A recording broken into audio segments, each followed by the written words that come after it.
How's everybody's Friday? I hope you're having a good one, and I hope the weekend's about to start for you or has already started if you're on the East Coast. I am, of course, I'm in Hawaii, so it's only 1:15, so my weekend starts in a few hours, but I'm looking forward to it. I hope the week went all right. I'm looking forward to coaching anybody who needs some coaching today about how their week went or whatever it is they're dealing with. Please remember to put any of your comments in the chat box. I think what I'm going to do for those who might be listening in on the platforms that don't let them put things in the chat box. If you're listening in via Twitter, I'm going to, my microphone. I don't have my Yeti microphone in. I forget sometimes to put the Yeti microphone in, and I think it helps with the sound quality. So you guys will tell me if the sound quality is good. Anyway, this is Kim Ann Curtin with the Wall Street Coach.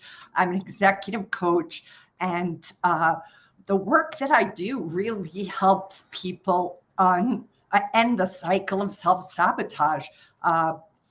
So many challenges life might give us has a tendency to create limiting beliefs and or self-sabotaging behavior. My hope is that the tools I've used to help myself not self-sabotage will help you. I've spent a lot of time, a lot of money on doing work on myself because of the journey I've had, and these tools have changed my life. I call them my 5 practices. They are featured in my book, Transforming Wall Street. And I found that these 5 practices are actually what the 50 Wall Streeters that I feature in my book, those that succeeded at not only business, but at life. They showed each of them in their own way. Maybe they didn't call it what I called it, but what I saw exemplified in their behavior is that each of them was following and practicing these 5. And that was a pretty special moment for me to see that that was the case. And it also facilitated my realization that these 5 that I was using all the time were 5 that actually might be really valuable for everybody else. And that's when, I've always been using them inside of my coaching, but I started to begin to really embrace utilizing them in a more concrete way. And that's why, now if you guys sign up for Curtain Call, which is my weekly newsletter, you're going to see that I gift the people who sign up with an excerpt from my book that feature those 5 practices. And those 5 practices are self-responsibility, self and other empathy, emotional non-resistance, learning how to be with what's hard to be with emotionally, practice 4, embracing your heroes, inner hero, the hero's journey that you indubitably are on. We all are on our own hero's journey. I learned that from Joe Campbell back many years ago. And then, of course, practice 5 is mindfulness / self-awareness, becoming a person who becomes self-aware, becoming a person who wants to look within themselves and start to look deeply at how you react and or respond to life, and beginning to ask yourself if how I do that serves me or if how I do that costs me. And then once you start to really pay attention, you can let go of those things that don't serve you and you notice are costing you. So that is my little couple of few minute rant of what it is that I'm up to. I'm very curious if you guys have anything that you want me to specifically speak to. So far, we don't have that many people here. So the riff that I was going to work on today was actually in reference to a particular quote that I love a lot. It's actually from it's not Death of a Salesman, actually. It's from another Arthur Miller play called After the Fall. And what I wanted to do today was just read this short excerpt from this play, and then obviously take your questions if you guys have any. So I just posted it up on Instagram a few minutes ago. It's from a play Arthur Miller wrote called After the Fall. And here it is. I think it's a mistake to ever look for hope outside of oneself. One day the house smells of fresh bread, the next of smoke and blood.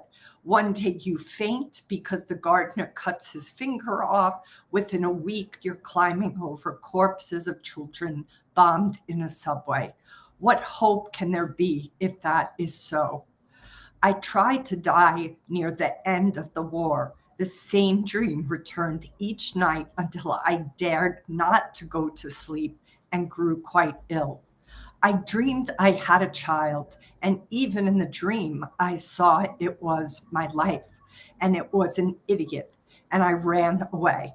But it always crept onto my lap again, clutching at my clothes, until I thought if I could kiss it, whatever in it was my own, perhaps I could sleep. And I bent to its broken face, and it was horrible, but I kissed it. I think one must finally take one's life in one's arms. Again, Arthur Miller from After the Fall. So that quote is a quote that makes me always be present to what perhaps is hard for me to be with about my life, about how I'm showing up, about a situation, a person, a circumstance that perhaps I'm dealing with. And how could I possibly stop being in resistance to it? The metaphor of the kiss here is a metaphor ultimately of embracing it and not looking away, of looking at it and kissing it and accepting it. So what I wanted to ask you guys today was, what in your life are you not accepting? What in your life are you refusing to be with? What in your life are you closing your eyes to and trying to avoid seeing? Because often we each have many things that we don't want to look at. We each perhaps have many things that we feel are too hard for us to be with. But the challenge is that if we don't look at what is in front of us, then guess what happens?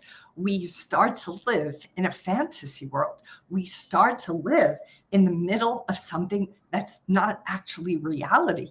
And that is one of the biggest, I think, temptations all of us have, is to avoid being with reality. But reality is all that any of us actually have. Usually we're living in the past, or we're living in the future. Infrequently are we living in this present moment. So if we are able to, guys, I would love to hear you tell me what you might be resisting right now. What might you be having a really hard time being with? Perhaps it's a loss. Perhaps it's with a breakup. Perhaps it's with a truth about a person or an event, or a truth about your trading that is really hard for you to be with. If you're willing to, I would love for you to share with me what specifically might be in your life right now, or in your work, or in your trading, that you are struggling with admitting to yourself or facing for yourself. And that I would love to hear from you guys on, because it obviously is always more juicy if I can do this in response to your questions. But for some reason, I'm not seeing the questions come in. So I'm double checking that everything is on track here, because I'm a little confused that I can't see those questions. But it could be because it's a Friday. There's just less activity, which is totally fine. But if I'm just hoping that nobody is putting in questions that I'm not seeing them. That's all I care about. I just don't want anybody to not get their answers. All right, so I'll give it another minute or two to just see if anybody else comes in and asks a question. I didn't give you guys a lot of notice today that I would be doing this just because of the nature of the day. So I'm only able to come on sort of at the last minute, and maybe that's why too. Some people don't realize I'm here, but I'm going to just kind of go revisit that quote. The reason I read that quote is specifically because it's a quote that I think does such a great job at showing us how life can be so volatile. The metaphor of that bread, the fresh baked bread, it's like one of the best smells you could ever smell, right? Is the smell of fresh bread baking. And yet he compares that to, things that are awful to see and or smell and or experience. And he's talking about like, how do you reconcile when life is things as beautiful as fresh baked bread, but then also the horrors of this world? How does one navigate that? And part of what I think his, little quote from that play is about is that the only way we're going to be able to cope with it is if we can embrace all of it, if we can accept all of it, if we are willing to not refuse to look with our eyes at whatever the reality is. And, for some people, that can be very hard. I know it can be very hard for me sometimes because I'm an empath. I'm definitely somebody who feels things very deeply. And I have to actually be very careful with being an empath that I don't take on certain experiences that other people are having, because I feel like my walls are so permeable that whatever somebody else is going through could easily kind of soak into me. I'm sort of like a sponge, but I have learned, luckily, how to put a boundary up, how to put some space in between so that I can empathize with people without necessarily taking it in. But at the end of the day, the question becomes, how are you yourself going to be able to cope with the good, the bad, and the ugly? And that is a journey for everybody who lives this life. But I think the big key is, how do we do that without closing our eyes to what's in front of us? How do we embrace and accept even that which is the darkness? There is a tendency, especially in our culture today, to focus on so much positivity that we often will see ourselves kind of propped up by other people who mean well. But if we're depressed or upset about something or sad or angry and we just are venting it, there's very few people I have discovered who are able to hold space for that dark stuff, who are able to just sit there and hold the space without trying to silver line it, without trying to fix it, without trying to say, hey, you know what book you should read? Hey, you know what you should try? Like, most people have a really hard time just sitting with somebody and saying, that sucks. I'm so sorry you're going through that. And then just sit there and not try to solve it. Very few people are able to do that. But that half the time is all that somebody needs. Actually, more than half the time, I'd say 100% of the time, most people just need you to hold the space for whatever they're going through. They don't want you to solve it. They don't want your advice. They don't want a solution. They just want somebody who can sit there and say, wow, that really sucks. And if that is not something that you're able to do, then I would recommend you look deep within yourself around the places or things or events that you yourself perhaps are unable to be with. There is nothing wrong with having difficulty being with the hard to be with things, but what will cost you in the long run for sure, if not even in the short run, is to deny that those feelings are there. So If you have anything you'd like to have coaching on, please feel free to put it in the chat box or the comment box. That's how I get to see your messages, and I'm able to speak directly to you and to them if you do want to address it. And if you don't, that's okay too. But that's what we usually do here. I don't know if the people that are here right now are people who are familiar with this format or not. That's why I say it in case you've never been here before. We have a handful of regulars who usually come, but again, it's a Friday, 7 o'clock. Hopefully people are out at a restaurant or going to a movie or spending time with loved ones. But if you do have a question or you do have anything that you want me to coach you on, or if you just want to kind of speak to that quote that I spoke to earlier, and if you didn't hear the quote, I'll be happy to read it again. But the quote ultimately was pointing towards what would it be like for us to embrace even the difficult things about our life? What would it be to embrace even the dark shadows that life inevitably will give each of us, instead of refusing to look at it, instead of refusing to be with it? What changes for you? And my question to everybody earlier was, is there something that down deep in your heart you have to be with, that you've been avoiding? And is this perhaps the time, the conversation, the day where at least you can admit it out loud, where you can say, you know what, Kim, this thing is the thing I've been avoiding, and I'm ready to now face it. I'm ready to now be with it. Because that, I think, takes tremendous courage.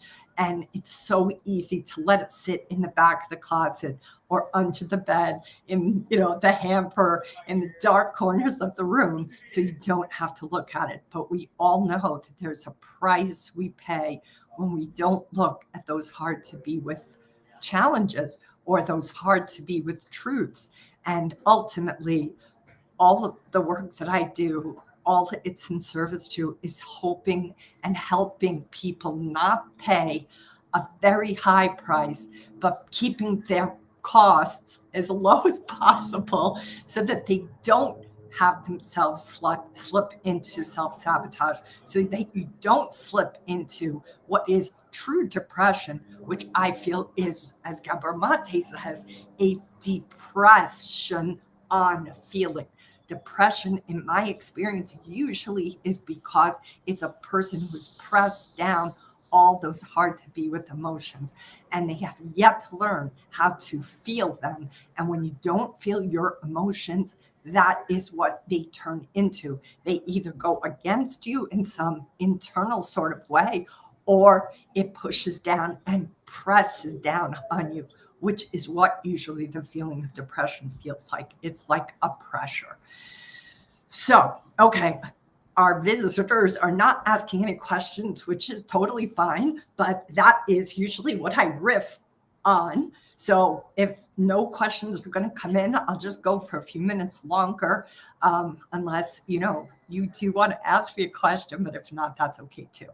I want to just say, with the caveat of this concept of embracing what might be hard to be with, part of the reason that I think that this can be hard is because most of us haven't been given the tools of how to handle difficult emotions. Most of us haven't been taught how to ride the roller coaster of a lot of joy and a lot of grief.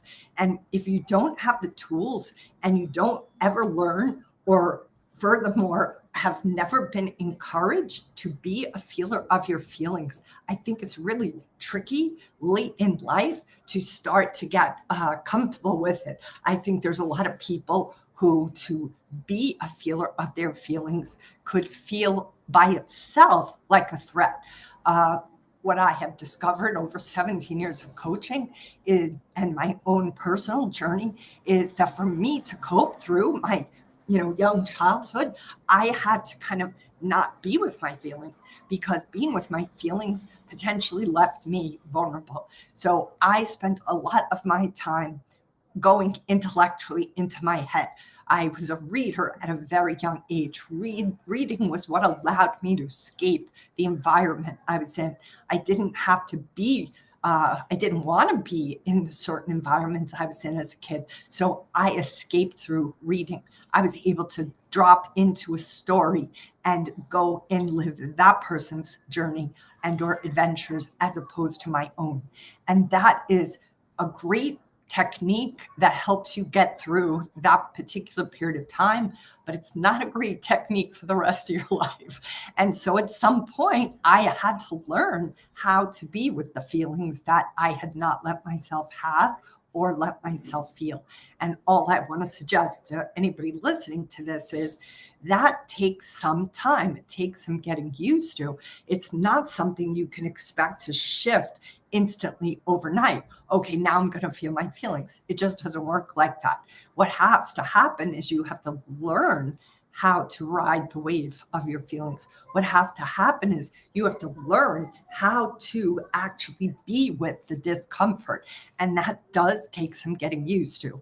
The practice that I use for that particular technique, I call practice 3, which is also known as emotional non-resistance. And it's just a fancy way of saying, don't resist the feelings. Let the feelings be felt, because feelings reside in the body.